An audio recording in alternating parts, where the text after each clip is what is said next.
Jika ditimpa apa-apa musibah, jangan kita marah-marah. Apatah lagi marah Tuhan. Jangan. Karena kita tak tahu adakah musibah tu tak baik untuk kita ataupun baik untuk kita. Kita tak tahu. Later, kemudian baru kita nanti tahu. Masya Allah, rupanya musibah ni baik untuk kita. So moral of the story apa dia? Hati kena baik.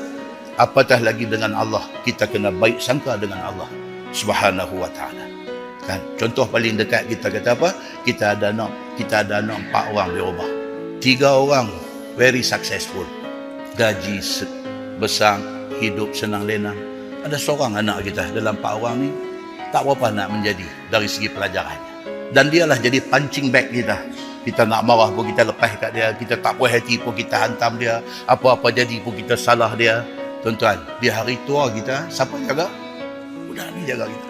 Baru kita nampak, oh, rupa-rupanya ada kebaikan di sebalik apa yang Allah atur bagi dekat kita. Berbaik sangkalah dengan semua orang, apatah lagi dengan Allah Subhanahu wa ta'ala.